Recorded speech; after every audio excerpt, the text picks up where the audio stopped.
Picture this. You're a teacher in Canada, maybe a mechanic, a stay-at-home mom. You made a legal donation to a cause you believed in. Then one morning, you wake up and your bank account is frozen. No trial, no warrant, no phone call, just locked out of your own money. This actually happened in 2022 to over 200 ordinary citizens in Canada. Their crime?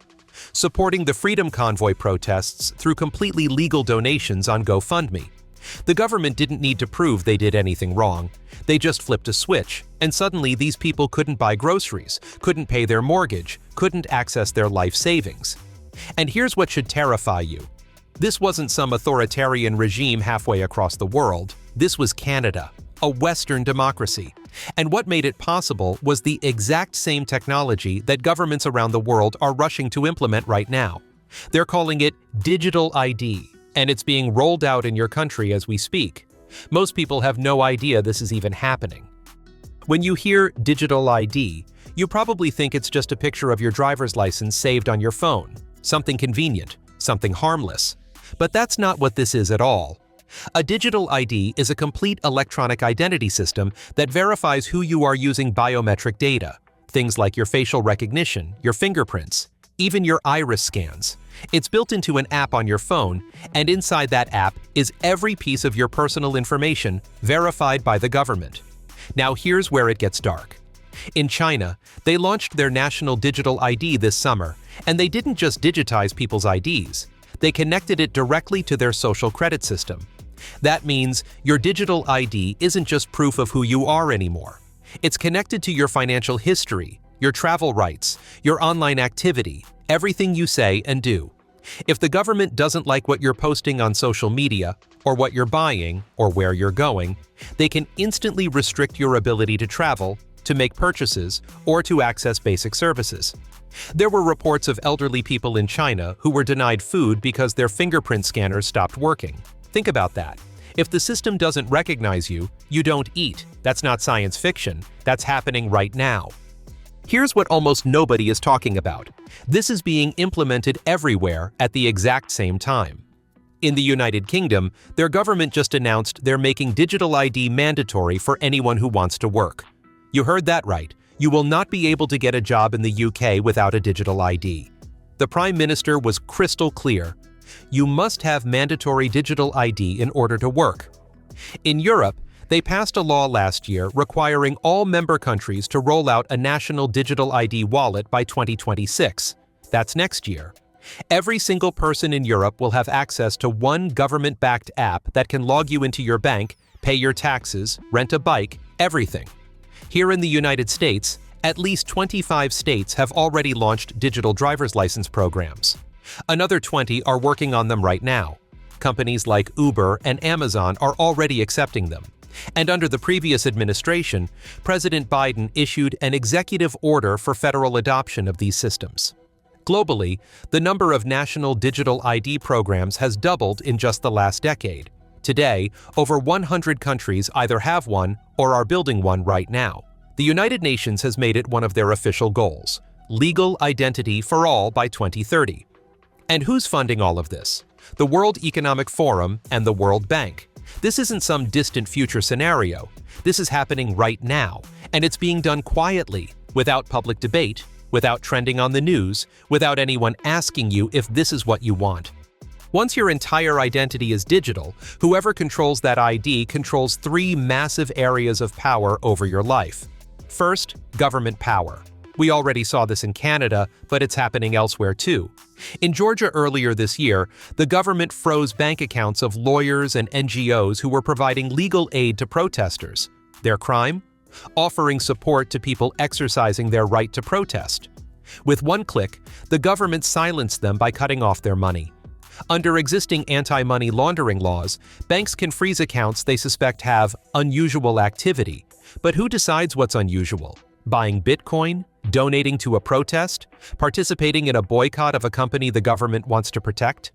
None of this has to be proven illegal in court. Suspicion is enough. Second, corporate power. Amazon, Uber, and other companies are already experimenting with digital IDs. Once it becomes the standard, it stops being just identification. It becomes what some call a super cookie of your entire life. Think about how websites use cookies to track your browsing and sell you targeted ads.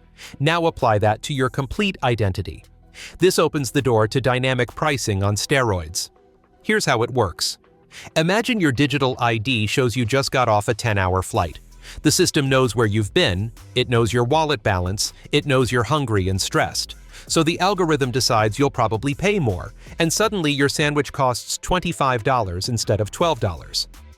But the person next to you pays $15 because the algorithm thinks they're more price-sensitive.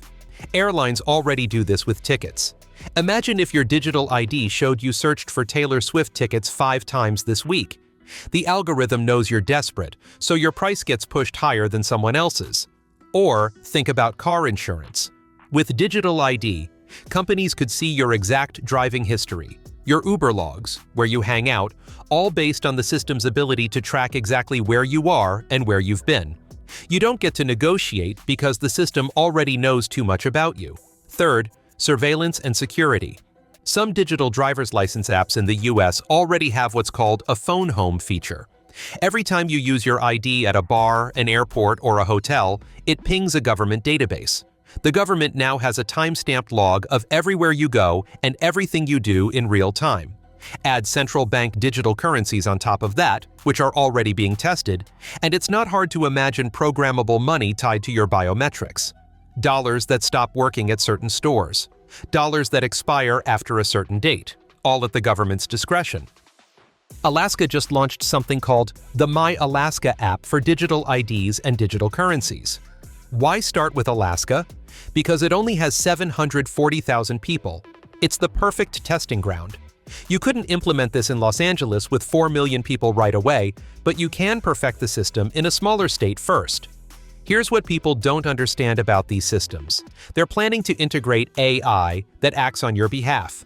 Sounds helpful, right? Your AI reminds you to pay your rent, manages your spending, keeps you organized. But here's the reality. Imagine you're out to dinner and you try to pay. The app says no. What do you mean I can't buy dinner? Well, your rent is due in 6 days, and you won't have enough money if you spend this much now. The AI is making decisions for you. You're going to become a slave to your cell phone, a slave to the system.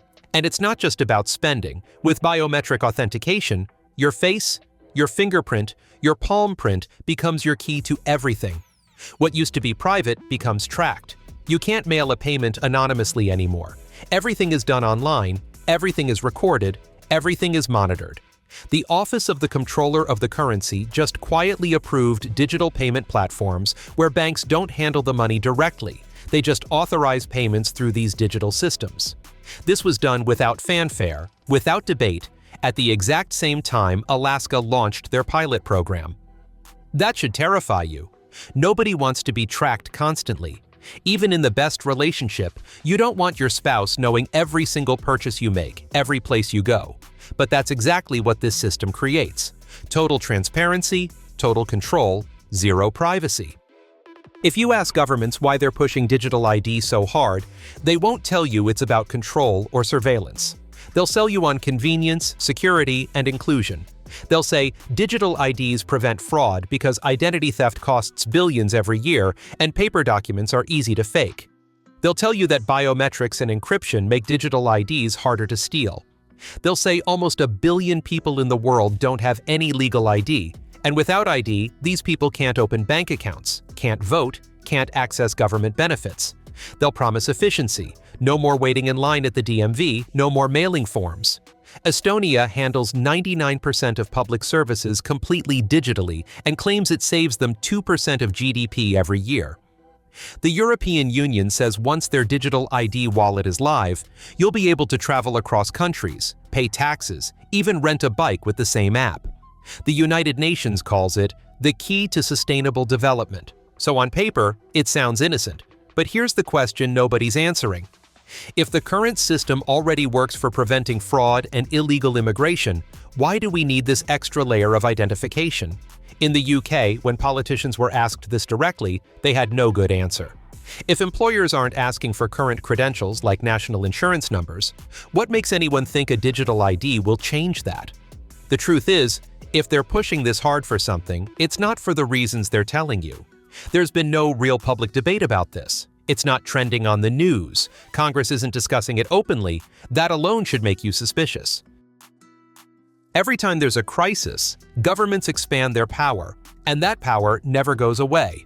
After 9/11, Congress passed the Patriot Act in just 45 days. It gave the government the broadest surveillance powers in U.S. history. By 2006, the NSA was capturing 3 billion phone calls and email records every day.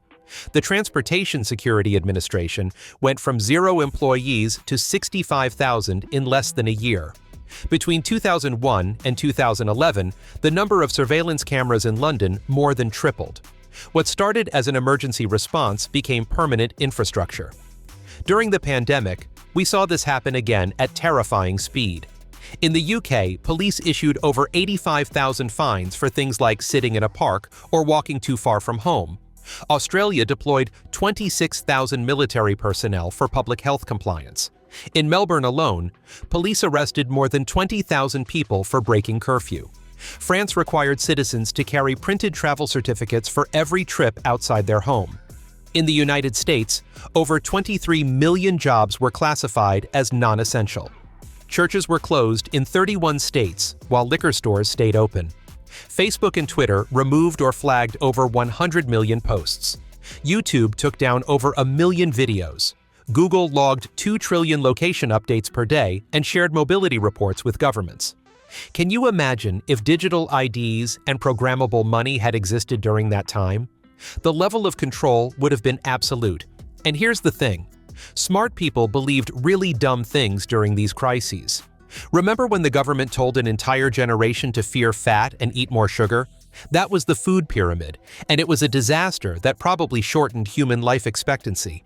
The FDA approved opioids as non-addictive, then watched as hundreds of thousands died. The same institutions that made these catastrophic mistakes are the ones asking for total control over your identity and your money right now. The window for stopping this is closing fast, but it's not closed yet. You need to understand something. If governments already had all this information and control, they wouldn't be pushing so hard for digital ID. They're pushing because you still have more control than you think, but you're losing it every single day. Here's what you can do right now. First, use your voice and your vote. Speak up, post online, write to your representatives, support candidates who oppose digital ID and central bank digital currencies. Defend free speech, especially speech you hate, because defending only what you agree with does nothing. Show up to local meetings, city councils, school boards, state houses. Small rooms often make the biggest decisions. Second, demand sunset clauses on emergency powers. Every temporary authority needs an expiration date. Every crisis gets used to grab more control, so limit the damage by requiring these powers to expire and be re-voted on. Third, push back on mission creep. The Real ID Act in the US is being enforced more aggressively at airports, but it's already a lie that you can't fly without Real ID. There are 15 other acceptable forms of identification, but they don't tell you that. Remind your government that state rights exist for a reason, and that a federal ID violates many of those rights. Fourth, draw a hard line on central bank digital currencies. No programmable money that can track, expire, or restrict your transactions. Back bills that preserve cash as legal tender for all debts. Fifth, build your own financial resilience. Keep accounts at multiple banks. Maintain a cash buffer. Learn about cryptocurrency and self-custody. If one payment system gets shut down, you need backups. Sixth, upgrade your digital privacy. Use encrypted messaging apps. Opt out of biometric scans at airports. Never hand over your biometric data casually because it will be used to track you without your consent. And finally, define your values now so you're not just reacting in the next crisis. When fear takes over, people make terrible decisions. Decide right now what you stand for: individual freedom, the right to privacy, the right to be left alone. Freedom isn't just a vibe or a buzzword. It's a system that requires constant defense. Power granted in fear rarely fades in calm. Each crisis writes a new rulebook, and that rulebook never tears itself up. Samuel Adams said it best: If you love the tranquility of servitude better than the animating contest of freedom, go home from us in peace. Crouch down and lick the hands which feed you. May your chains set lightly upon you, and may posterity forget that you were our countrymen. Say, those are harsh words, but if you stand for nothing, you will fall for anything. The digital ID system is here. It's being rolled out country by country, state by state, quietly and without your permission. What happens next depends entirely on whether you choose to stay silent or choose to fight back. The future is being decided right now, and you need to decide which side of history you want to be on.